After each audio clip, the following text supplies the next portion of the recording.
Okay, in the previous video I've looked at the cosmological argument as a whole, and in this one I'm going to look at St Thomas Aquinas, who is one of the probably the most famous of philosophers, and also probably one of the most important people in the history of the Catholic Church, excusing Jesus. And he is one of the people who is important in natural law theory, which is part of the basis of the Catholic belief in against contraception and euthanasia and that sort of thing.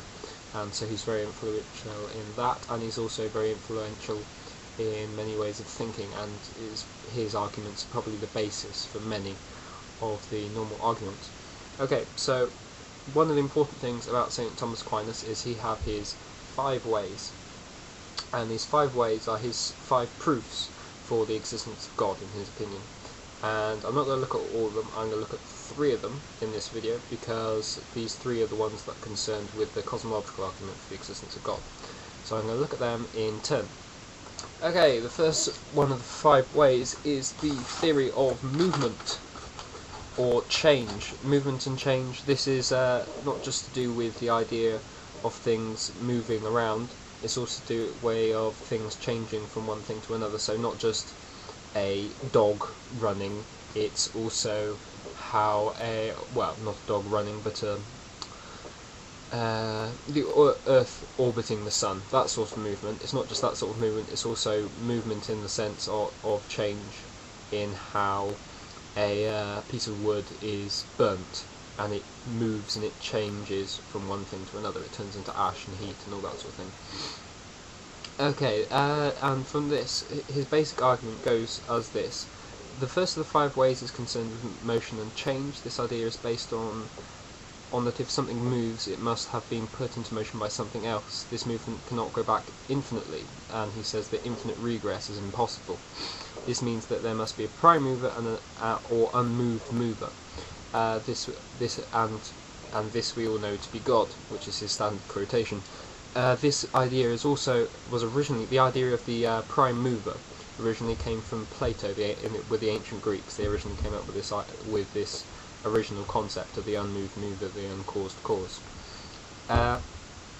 This movement is meant in a broad sense, and is also concerned with fire and such things. An example I have is, for example, a nodding dog. You have to hit it. You have to hit its head to start the movement moving. It can't just spontaneously start bobbing its head on its own. Likewise, a piece of wood won't spontaneously burst into flame. You actually have to light it first. And that's the simplest way of describing his of that part of the argument. Okay, next on to the second of his 3 ways, and this one is based on the idea of cause. I have personally found this really complicated, because there's the idea of cause and the movement. The 2 are, in my opinion, very, very similar. And this is but the difference is very, very slight, but this difference is also really important, because, as I said, they are 2 different things. Probably the best way to imagine it is imagine a set of dominoes all lined up, and when you hit it, each one hits the other one. And so they're saying that there is a series of causes that leads to beginning. Nothing can be caused. Nothing can happen without the cause of something else. This is to do with the idea of. He says that an infinite regress is impossible, so this can't go back to the beginning. The first is concerned with the connection of movements, while the second way is instead looking at the concentrate connection of causes. There is a series of causes and effects within the universe, and nothing is the cause of itself. So saying that you can't be walking along and a budgie suddenly appears out of nowhere, or you're walking along and, what was it, from the Hitchhiker's Guide to the Galaxy, all of a sudden you're sat in the cricket ground and a sofa and 2 men appear out of nowhere in the middle of the grounds. It just doesn't happen. And so that is one of his key features of this argument, and is also very important, and these are 2 things that you can logically accept.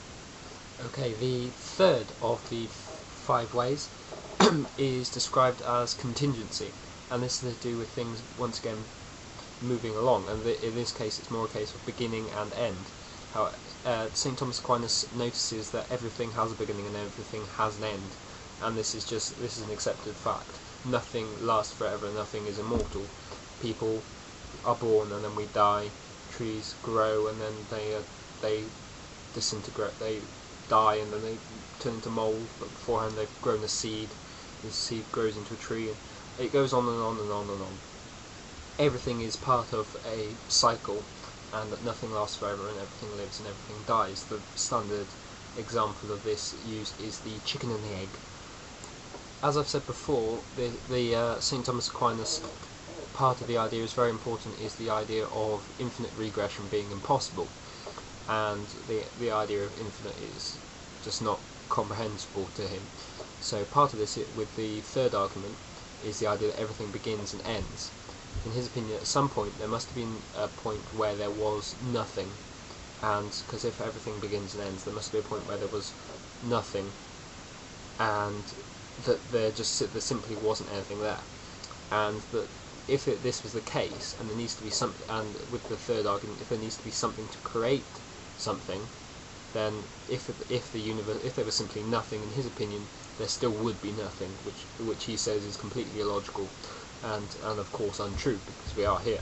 So he says that there must be a first cause for this, the necessary being, as is described, and this is, as he says, we all know to be God, because he came from about the Middle Ages and was a prominent member in the church, and so it was standardly accepted that God did exist, and if you didn't, then you were burned at the stake as a heretic.